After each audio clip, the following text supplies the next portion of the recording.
गुरुदेव तेग बहादुर सिंह का जब चरित्र पढ़ रहे थे, भारी विकलता हो रही थी, बड़ा प्रलोभन और बड़ा भय, और यहां तक कि प्राणों की आहुति दे दी, लेकिन धर्म नहीं छोड़ा। हम उनके सेवक हैं कि वो हमें शिक्षा दे के गए हैं कि हमें अपने धर्म के लिए कितना कष्ट सह करके भी धर्म को नहीं छोड़ना।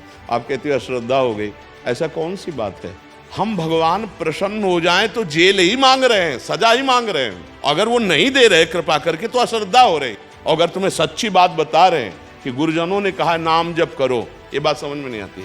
कह रहे हैं कि तुम्हें कुछ नहीं देना, 10 मिनट केवल नाम जपना शुरू करो, एक दिन परम सुखी हो जाओगे। अब ये बात कैसे समझ में आएगी? जो सतमार्ग को नहीं जानते ना, तो फिर ऐसे ही नाटक में फंस जाते हैं या नाटक करने लगते हैं। हर प्रश्न का उत्तर नाम है। अगर नाम तुम्हारे जीवन में नहीं तो तुम अधूरे हो। प्रिया सिंह जी जयपुर से। राधे राधे गुरु जी। राधे राधे महाराज जी, आपके चरणों में कोटि कोटि प्रणाम। भगवान, कभी जब जिंदगी में ऐसी परिस्थिति आती है जब खुद के अस्तित्व से नफरत हो जाती है, केवल विपरीत परिस्थितियां ही दिखाई देती हैं, मन असीम विचलित अवस्था में होता है, भगवान में भी विश्वास खत्म सा हो। पाप पाप पक्का समझो, चाहे हम हो चाहे आप हो, ये परिणाम पाप कर्म का है। हमारे द्वारा जब पाप कर्म हो जाता है तो बाह्य और आंतरिक दोनों विपरीतताएं छा जाती हैं। बाह्य विपरीतता भक्तों के जीवन में देखी गई, लेकिन आंतरिक विपरीतता नहीं। आपने इष्ट और आंतरिक और बाह्य तीनों बातें कह डाली। भगवान में अश्रद्धा, आंतरिक नकारात्मक सोच और बाहर विपरीत परिस्थिति, ये केवल पाप। बड़े बड़े महापुरुषों के जीवन में बाहरी विपरीतता आई, लेकिन अंदर की भगवत भावना वो कभी मिटी नहीं, कभी नहीं मिटी। पूज्य श्री गुरुदेव तेग बहादुर सिंह का जब चरित्र पढ़ रहे थे, भारी विकलता हो रही थी कि सिर्फ ये सामर्थ्य भगवान में है, दूसरे में सामर्थ्य नहीं है। जितनी सहनशीलता इन गुरुजनों में देखी गई, ये साक्षात भगवान ही अवतरित होकर के हमको आचरण सिखा रहे हैं अपने धर्म की निष्ठा की। विचार करके देखिए, उनको लोहे के पिंजड़े में बंद कर दिया गया, विविध प्रकार की यातनाएं दी गई, लेकिन अपने धर्म के प्रति तनिक भी कहीं डावाडोल नहीं हुए। बड़ा प्रलोभन और बड़ा भय, और यहां तक कि प्राणों की आहुति दे दी, लेकिन धर्म नहीं छोड़ा। और आजकल हम क्या कहते हैं, भगवान के प्रति अश्रद्धा हो गई। क्या हुआ तुम्हें क्या हुआ? अरे बीच चौराहे पे खड़े होकर के चाकू से मैं चमड़ी से बाल उधेड़ लिए गए और बीच से आरा चलाया गया, तो मुंह में थूक दिया उसके कि धर्म का परिवर्तन तुम बात करते हो। ईश्वर ने सारे धर्म बनाए हैं, अगर वो एक ही की तरफ चलाना होता तो ये कई धर्म क्यों बनाते, कई मार्ग क्यों बनाते? आपका अपना धर्म, आपका अपना धर्म, लेकिन बलात् तुम राजपद और शासन के द्वारा परिवर्तन करना चाहो तो गर्दन उतार सकते हो, धर्म का परिवर्तन नहीं हो सकता। महापुरुषों ने अब आपको धर्म के प्रति अश्रद्धा हो जाना, अंदर निगेटिव चिंतन करना, इसीलिए एक शब्द निकला है पाप। कोई ऐसा पाप है जो अंतर और बाहर तुम्हारे दुख प्रकट, दुख शब्द ही पाप से प्रकट होता है। अगर पाप नहीं है तो दुख नहीं, विपरीतता आई तो क्या दुख हुआ? क्या गुरुदेव श्री अर्जुन देव जी महाराज, तेरा किया मीठा लागे, विपरीतता तो नहीं आ रही। और ऐसी विपरीतता इन जब महापुरुषों के चरित्र पढ़े ना, मतलब एक विकलता हुई कि ऐसे महापुरुषों को जहां लाड़ लड़ाना और उनका प्रतिपर दुलार करना चाहिए, वहां ऐसी लीला आप कर रहे हो। तो लगा कि और किसी से नहीं, वो अपने आप से अपनी लीला कर रहे, प्रभु के सिवा।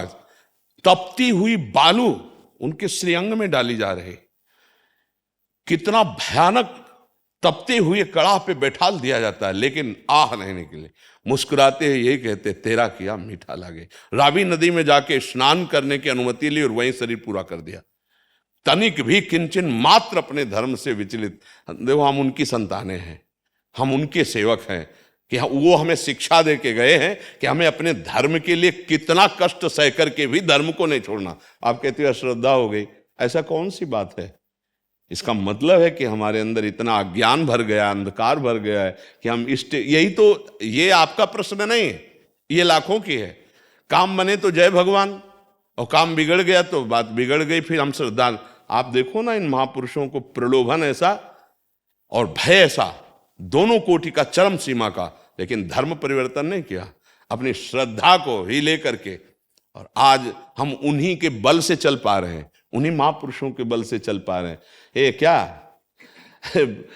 देखो, आप गंभीरता समझो। आज सत्संग में हमने कहा हम भगवान प्रसन्न हो जाएं तो जेल ही मांग रहे हैं, सजा ही मांग रहे हैं। अगर वो नहीं दे रहे कृपा करके तो अश्रद्धा हो रही है।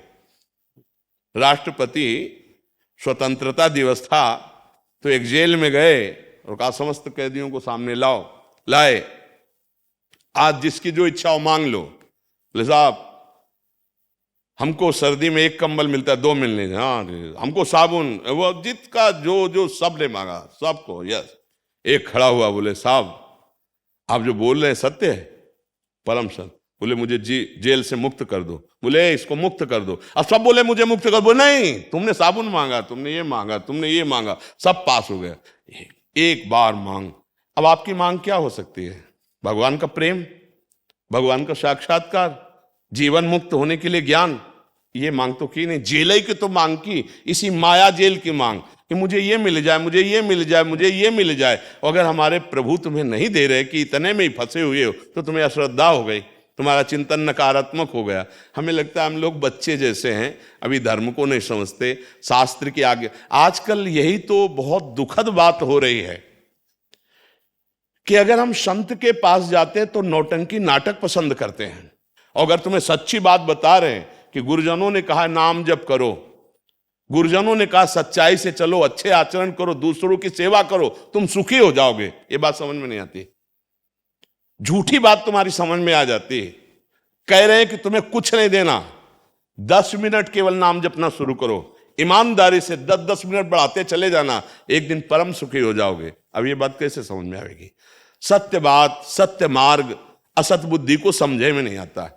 वो चाहे, इसीलिए फिर जो सतमार्ग को नहीं जानते हैं ना, तो फिर ऐसे ही नाटक में फंस जाते हैं या नाटक करने लगते हैं। ए भाई, आपके कर्म जो पाप कर्म हैं, दुख देने वाले, वो जब तक भस्म नहीं होंगे तो कोई पैदा नहीं हुआ सृष्टि में कि तुम्हें सुखी कर सके। उस पाप कर्म को नष्ट करने के लिए भगवान का नाम विराजमान। सब गुरुजनों की वाणी पढ़ के देखा है, सब ने यही जय घोष किया है कि नाम नाम नाम पकड़ लो, नाम से मंगल होगा। और जीवन भर उसी का गुरुजनों की कृपा से अनुष्ठान होता रहे। इसलिए हर प्रश्न का उत्तर नाम है। अगर नाम तुम्हारे जीवन में नहीं तो तुम अधूरे हो। चाहे जितना ज्ञान बोल लो, माया की चाल को नहीं पहचान पाओगे, माया की फांसी को नहीं काट पाओगे। अगर नाम में निष्ठा हो गई तो कुछ भी हो, एक अद्भुत आनंद, एक अद्भुत बाहरी विपत्तियां उसे छू नहीं सकती। परमानंद की बाढ़ आ जाती है। सत्य मार्ग ढकता चला जा रहा है। सत्य मार्ग पकड़ने वाले बहुत कम लोग हैं, सत्य बात सुनने वाले बहुत कम लोग हैं। सबको ये चाहिए कुछ ले दे के हमारा काम हम करें, पापाचरण हम भोगे विषय, और तुम सिद्ध तभी माने जाओगे कि हमको कुछ जंतुर बांधो कि मैं सदैव सुखी रहूं। अगर इस सृष्टि में ऐसा होता तो हम आपको बता देते कि शास्त्रों में विधान, लेकिन कहीं नहीं है, कहीं नहीं विधान है। विधान है तुम जैसा करोगे तुम्हें भोगना पड़ेगा, तुम जैसा करोगे वही तुम्हें भोगना पड़ेगा। तो क्या करो? राम कृष्ण हरि, जो भी नाम तुम्हें प्रिय हो, जो गुरुदेव ने तुम्हें नाम दिया है उसे पकड़ लो, सुखी हो जाओगे। इस संसार समुद्र से पार होने के लिए नाम नौका है, नाम जहाज है। अगर इसको पकड़ लिए तो तर गए, ना पकड़ो तो फिर जो भोग बदा है उसको भोगो जा करके। कहीं किसी की ताकत नहीं कि छू मंतर कर दे और तुम सुखी हो जाओ।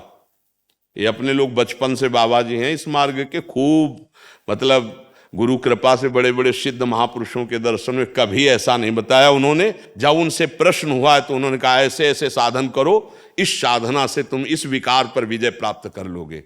तो ये बात आजकल शास्त्र की समझ में नहीं आती है। सबको समझ में आता है कोई साधु महात्मा ऐसा बताओ जो जाते ही कुछ ले दे के और वो छू या कुछ ऐसा कर दे कि हम ठीक हो जाएं।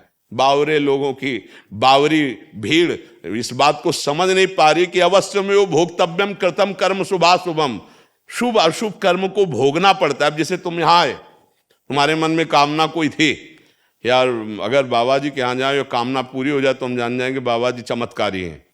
अब संयोग बैठ गया आपके शुभ कर्म का, और ये शुभ कर्म तो बना ही संत दर्शन के लिए, भावना करके धाम में भगवान के आए, और वो शुभ कर्म का संयोग बैठा और काम हो गया। अरे बोले बाबा बड़े चमत्कारी, समझ रहे हो? अब शुभ कर्म का संयोग खत्म, आपने कामना की, बोले कोई काम तो बना नहीं, गए तो थे, काम नहीं बना, क्योंकि वो अशुभ कर्म। इस सच्चाई को समझ लो तो तुम पाखंड से बच जाओगे, दम्भ से बच जाओगे। हम बिल्कुल आपसे प्रार्थना करके बात कर रहे हैं। भगवान के पिता दशरथ जी से एक अपराध बन गया, श्रवण कुमार को शब्द वेधी बाण से मार दिया। उन्होंने उस कर्म का फल निश्चित किया कि जैसे मैं पुत्र वियोग से मर रहा हूं ऐसे तुम भी प्राण त्यागोगे। तो भगवान पुत्र रूप में अवतरित हुए, पर वो विधान पूरा का पूरा सुरक्षित रहा। भगवान के वियोग में हा राम कहते हुए दशरथ जी प्राण त्यागे नहीं। अब ये लीला का क्या मतलब है? कोई वशिष्ठ जी से बढ़कर ज्ञानी महात्मा है क्या? त्रिकालज्ञ हैं, वो छूछा कुछ कर देते? नहीं, अवश्य में भोक्तव्यम कृतम कर्म शुभाशुभम। हाँ, भगवान का भजन करते शरीर छूटा तो भगवान की प्राप्ति हो जाएगी। यहां के सुख दुख मिटाने के लिए प्रयास मत करो। जैसे बिना चाहे दुख आ रहा है, कोई नहीं चाहता, ऐसे बिना चाहे सुख आ जाएगा। नाम जप करो भगवत प्राप्ति के लिए, नाम जप करो दुख की जड़ मिटा देने के लिए। ये छोटी छोटी पत्तियां डाले काटने के लिए नहीं, जड़ से दुख वृक्ष नष्ट हो जाएगा, जड़ से परमानंद की ऐसी मूल उत्पत्ति होगी, तुम निहाल हो जाओगे, मस्त हो जाओगे। बस नाम पकड़ लो। अब ये नाम पकड़ना कोई खिलवाड़ थोड़ी, देखो नाम जप करके थोड़ी देर में मन भुला देता है नाम को। अगर नाम पकड़ लो तो विश्वास मानो, परम सुख। परम सुख का मतलब ये नहीं कि तुम्हारे आगे चेक आ जाएगी, तुम्हारे आगे सांसारिक भोग आ जाएं, ये तो बहुत छोटी बात है। तुम दुख सुख सहना सीख जाओगे। बड़ी से बड़ी विपत्ति में भगवान को छोड़ने की बात नहीं आएगी कि हम प्राण त्याग सकते हैं, लेकिन धर्म नहीं, भगवान नहीं, भजन नहीं। ये मिलता है भजन से, और ऐसा परम पद में आरूढ़ होता है, उस महान परमेश्वर की पदवी को प्राप्त होता है जहां न जन्म है, न मरण है, न दुख है, न शोक है, न चिंता है, न भय है, किसी भी तरह का कोई दुख स्पर्श नहीं कर सकता। ऐसे पद की प्राप्ति होती है। तो हमें लगता है, किसका प्रश्न है? हाँ, हमें लगता है कि आपकी सोच खराब हो रही, कोई कर्म बिगड़ गया जिससे वो ऐसा निर्णय दिला रहा है। नाम जप करो, भगवान का नाम जप करो। आज बार अपने मुंह से बोल दो राधा नाम जाप कर ले। हम तो बोलते हैं राधा राधा राधा, हमारा तो जीवन है। पकड़ो नाम जप, हाँ नाम जप करो, नाम से सुधार हो सकता है। और तो फिर बाहर से विपत्ति आना, बाहर से शरीर रोगी हो जाना कर्म का फल है। अंदर से हमारे विचारों में दोष ना आने पावे, हमारा विचार ना बीमार होने पावे, तो आनंद बना रहेगा। अगर अंदर का विचार दूषित हो गया तो फिर सब नष्ट हो गया, सब नष्ट हो गया। स्मृति गई, विचार गया तो क्या रह गया? जी।